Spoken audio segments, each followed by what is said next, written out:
क्यों पकड़े जाने पर जासूसों को अपना नहीं मानती सरकार। जासूसी की गुप्त दुनिया की रहस्य भरी बात। आखिर जासूस होना क्यों मौत के साथ एक खुला एग्रीमेंट। जासूसी दुनिया बेहद रंगीन नजर आती है, पर वास्तविकता इससे बेहद उलट नजर आती है। ग्राउंड जीरो पर देखें तो पता चल जाता है कि जासूसों की दुनिया बिल्कुल गुप्त सी है। यहाँ तक कि अगर जासूस पकड़ा भी जाए तो उसके देश उस जासूस को अपना मानने से इनकार कर देते हैं। आखिर ऐसा क्यों, आइए जानते हैं। इस खास पहलू को समझने की पहले कोशिश करेंगे। जासूसी के काम में एक ये नियम है जो हर देश की सरकार और जासूसी एजेंसियां करती है। अगर उनका कोई जासूस किसी मिशन पर देश से बाहर पकड़ लिया जाता है तो वो उसे कभी अपना जासूस या अपना आदमी नहीं मानती, कभी ये स्वीकार भी नहीं करती कि ये उनके द्वारा किसी मिशन पर भेजा गया था। ये विदेशी जासूसी मिशन पर जाने वाले जासूसों के लिए पहला उसूल भी होता है। जासूसों को भी अच्छे तरीके से मालूम होता है कि अगर वो पकड़े गए तो उनकी जासूसी एजेंसी कभी उन्हें अपना नहीं मानेगी और पहचानने से इनकार कर देगी, बल्कि पूरी उम्मीद है कि ऐसा होने पर उसके रिकॉर्ड भी तुरंत खत्म कर दिए जाए। ऐसा ही एक मसला अजमेर के मोहम्मद अंसारी के साथ हुआ। वह 1967 में पोस्ट ऑफिस की नौकरी कर रहे थे। तभी उन्हें भारत सरकार की जासूसी agency special bureau of investigation ने पाकिस्तान के एक मिशन पर काम करने का ऑफर दिया। उन्होंने स्वीकार किया और वो पाकिस्तान भी गए।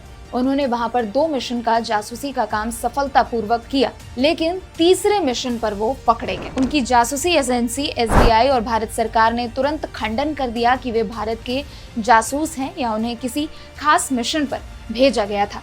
हालांकि सरकार ने दूसरे रास्तों से उन्हें मदद पहुंचाने की पूरी कोशिश की, लेकिन वो जेल की सजा काटने के लिए भेज दिए गए।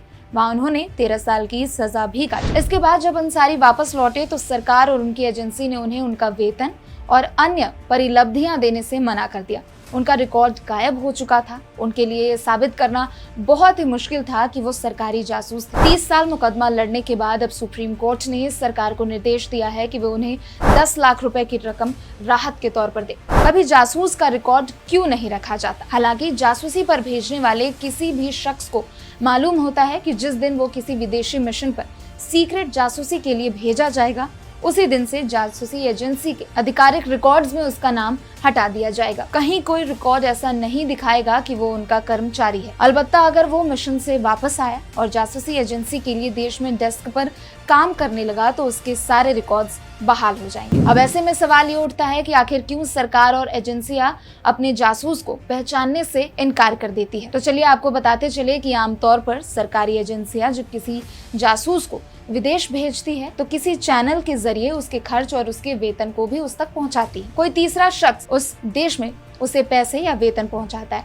हालांकि जासूसों के पकड़े जाने पर सरकारें या सरकारी जासूसी एजेंसियां उसे पहचानने से इनकार कर देती है, जिसके पीछे कई वजह है। जैसे इससे दूसरे देश की संप्रभुता को ठेस पहुंचती है और जासूस को भेजने वाले देश पर इसका मामला बनता है। दोनों देशों के बीच राजनयिक संबंध खराब हो जाते हैं। वहीं अंतर्राष्ट्रीय तौर पर उस देश की किरकिरी होती है। ऐसी ही और वीडियो देखने के लिए हमारे YouTube चैनल हिंदी खबर डिजिटल को अभी सब्सक्राइब करें।